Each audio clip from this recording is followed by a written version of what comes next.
Bonjour et bienvenue sur la chaîne Et si on parlait de psychologie?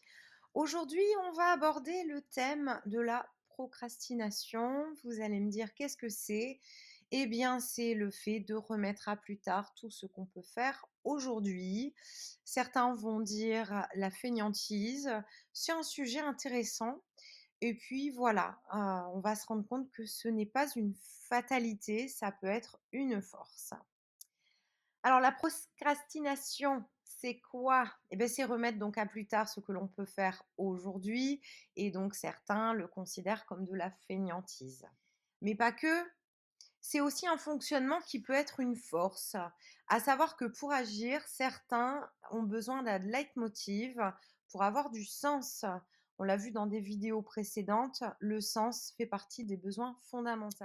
Alors les personnes qui ont besoin de ce fonctionnement et ont besoin donc de sens, finalement, c'est bien une force pour eux et puis ça peut dire aussi qu'ils ne vont pas réagir avec, peu de réflexion. Ils vont analyser, chercher à comprendre et vont proposer.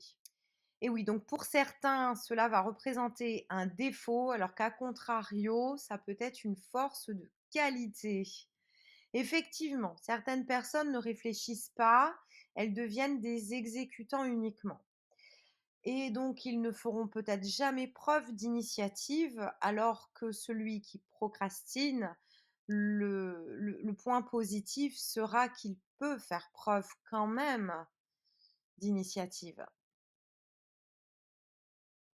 Donc, l'entourage, souvent, en souffre et ils ne comprennent pas forcément ce fonctionnement parce que eux-mêmes ne fonctionnent pas de cette manière. Mais ce fonctionnement en soi n'est pas forcément un problème. Si la personne, elle n'est pas gênée, elle ne souffre pas parce que pour elle, c'est son fonctionnement normal et elle arrive à vivre au quotidien, voilà, il n'y a pas de souci, ce n'est pas un défaut à travailler. Par contre, si ce modèle vient provoquer un réel malaise, une souffrance, il faut aider à corriger pour mieux vivre et moins souffrir. Alors, on va passer aux 10 conseils pour lutter contre la procrastination. D'ailleurs, vous pouvez commencer si c'est donc votre fonctionnement ou si vous voyez que vous êtes parent d'un enfant qui a tendance à aller vers ce fonctionnement et vous avez peur qu'à long terme, cela devient néfaste. Donc, procédez déjà par étapes. Il faut savoir aussi, avoir du RAB, c'est-à-dire prévoyez sur le planning un peu plus de temps au cas où c'est compliqué, c'est difficile. On a les tâches rapides, ne les laissez pas traîner, faites-le plutôt en début de journée et évitez de surcharger votre liste inutilement. Donc les petites choses qui peuvent être régulièrement supprimées des tâches à faire, n'hésitez pas à commencer par celles-ci. Comme ça, c'est terminé et les tâches un petit peu plus conséquentes, vous avez le reste de la journée ou le reste du temps et vous n'êtes pas angoissé par un manque de temps. Arrêtez de vous trouver des excuses et oui, il faut rester concentré et c'est pas la faute des autres, c'est bien de la vôtre. C'est une organisation à avoir. Donc les mails, les appels, les notifications, les voilà, tout ça, ça doit être calé dans le planning. C'est-à-dire qu'on va couper les notifications pour ne pas être gêné dans son travail, que ça soit les devoirs ou le travail, professionnel.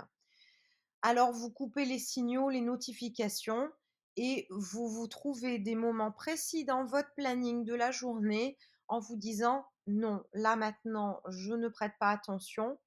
Parce que voilà, on sait très bien que si on est dans une tâche et puis on est gêné par un mail pas fort agréable ou un appel imprévu, on n'a pas forcément la tête en fait à se remettre après à nouveau à la tâche de départ. Donc, sauf cas d'urgence bien sûr, mais il est intéressant, voilà, de se laisser des moments bien particuliers dans la journée pour le faire. Ensuite, ne repoussez qu'une seule fois, car sinon vous repartez dans le même fonctionnement. Donc, une tâche vous déplaît, vous avez pas envie de la faire, c'est pas maintenant, eh bien, vous avez le droit, une seule fois, de la reporter. Parce que à un moment donné, il faut vous poser cette question: «Pourquoi vous ne voulez pas le faire?» Et oui, répondez à cette question et vous verrez au moins, selon la réponse, qu'en fait, finalement, ça ne vient que de vous et ce n'est pas insurmontable. Ensuite, il faut quand même s'engager avec les autres, parce que s'engager avec les autres, c'est s'engager envers soi-même et se respecter soi-même.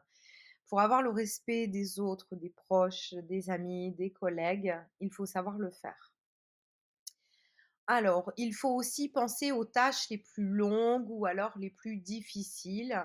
D'abord, on fait les tâches petites et rapides, mais après, quand il y a plusieurs tâches, l'idée, c'est de les organiser pour la faire en premier.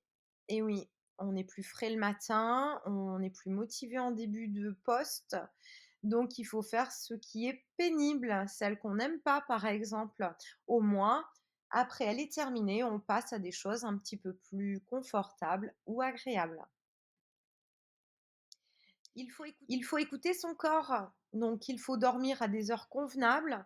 Le corps n'est pas une machine, il a besoin de se reposer, il a besoin aussi mentalement de souffler, d'évacuer. Donc le sommeil et écouter son corps est indispensable. Il faut s'alimenter aussi et convenablement avec des produits différents, pas manger que de la malbouffe parce que c'est pas forcément très positif aussi. La digestion peut rendre les choses difficiles. Donc pour éviter les coups de fatigue, c'est bien de se lever un petit peu plus tôt pour avoir le temps de s'y mettre. Et puis après, il faut se dire également que l'erreur est humaine. Vous avez peur de vous tromper, c'est pas grave, on apprend de ses erreurs et puis c'est pas pour autant que c'est grave. Donc ce n'est rien, vous pouvez rattraper chaque erreur faite.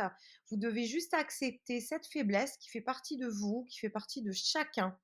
Elle ne vous rendra que plus fort. La fuite, c'est une faiblesse et c'est un mécanisme de défense peut-être, mais c'est pas très constructif.